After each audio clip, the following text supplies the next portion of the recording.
JJP कल अपना 8वां स्थापना दिवस जुलाना में मना रही है। जुलाना में इस अवसर पर एक बड़ी रैली का आयोजन किया जा रहा है। इस रैली को कामयाब करने के लिए पार्टी के राष्ट्रीय अध्यक्ष अजय चौटाला, पूर्व डिप्टी सीएम दुष्यंत चौटाला और युवा इकाई के प्रदेश अध्यक्ष दिग्विजय चौटाला पूरी शिद्दत के साथ लगे हुए हैं। पूरे हरियाणा का दौरा करके जेजेपी के पूरे कैडर को इस रैली की कामयाबी के लिए झोंक दिया गया है। लेकिन इस रैली की कामयाबी को लेकर सबसे बड़ी खबर यह है कि दुष्यंत चौटाला स्थापना दिवस को लेकर बजरंगबली से डर गए हैं। जिन बजरंगबली को संकट मोचक माना जाता है, उन्हीं बजरंगबली से दुष्यंत चौटाला को डर लग गया है। इसलिए दुष्यंत चौटाला ने वो काम कर दिया है जो आज तक देश के इतिहास में किसी भी पार्टी ने नहीं किया है। नमस्कार, मैं हूं कुलदीप शिवरान। आज हम खरी खरी न्यूज़ में चर्चा करेंगे दुष्यंत चौटाला के मंगलवार से कनेक्शन की और जेजेपी की कल होने वाली जुलाना रैली की।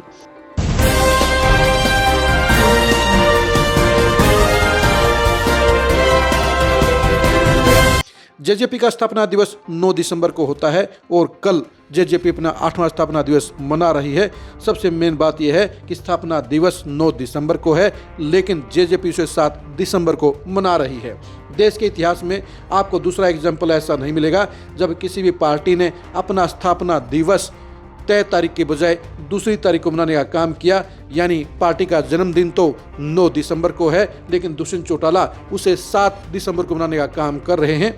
ऐसी कोई इमरजेंसी नहीं थी कि स्थापना दिवस को 2 दिन पहले एडवांस में मनाया जाता है। हम आपको अंदर की बात बता रहे हैं। अंदर की बात यह है कि दुष्यंत चौटाला बजरंगबली से डर गए हैं। उन्हें मंगलवार पर भरोसा नहीं है, क्योंकि 9 दिसंबर को मंगलवार पड़ता है और मंगलवार को ही जेजेपी की स्थापना दिवस की रैली होनी चाहिए थी। लेकिन दुष्यंत चौटाला ने 9 दिसंबर को स्थापना दिवस मनाने की बजाय 7 दिसंबर को संडे को मनाने का फैसला किया। जाहिर सी बात है कि दुष्यंत चौटाला को मंगलवार पर भरोसा नहीं है, उन्हें एतवार पर एतबार ज़्यादा है। दुष्यंत चौटाला को उनके शुभ चिंतकों ने इस बात का इशारा किया, इस बात की संभावना जताई कि मंगलवार को कम लोग आएंगे, क्योंकि मंगलवार को वर्किंग डे है। इसलिए मंगलवार को रैली करने से ज़्यादा संख्या में लोग रैली में नहीं जुटेंगे। इसकी बजाय अगर 2 दिन पहले यानी 7 दिसंबर को रविवार को रैली की जाए तो ज़्यादा भीड़ आ सकती है, क्योंकि रविवार को छुट्टी का दिन होता है और छुट्टी के दिन रैली करने से ज़्यादा संख्या में लोग आएंगे।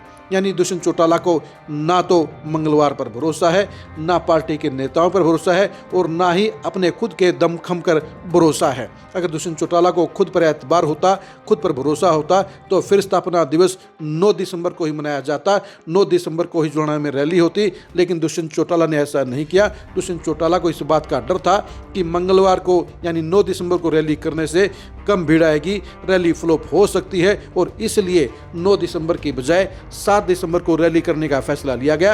यानी दुष्यंत चौटाला रैली से पहले ही डर गए हैं, उनके अंदर आत्मविश्वास की कमी है और ऐसा होना जायज़ भी है, क्योंकि दुष्यंत चौटाला की पार्टी को 2024 के विधानसभा चुनाव में 1% से भी कम वोट मिले थे। दुष्यंत चौटाला खुद उचना के अंदर सुपर डुपर जमानत जब्त करवा बैठे थे, उन्हें खुद को 8000 वोट नहीं मिले थे। वो अपने आप को मुख्यमंत्री का दावेदार बनाते हैं, लेकिन मुख्यमंत्री के दावेदार होने के बावजूद वो 8000 वोट भी नहीं ले पाए थे। और इसलिए 1 साल के बाद होने वाली इस पहली रैली के लेकर दुष्यंत चौटाला पूरी तरह से निश्चिंत नहीं है और इसलिए उन्होंने 9 दिसंबर को रैली करने का जोखिम नहीं लिया और इसके बजाय 7 दिसंबर को जुलाना में रैली करने का फैसला किया।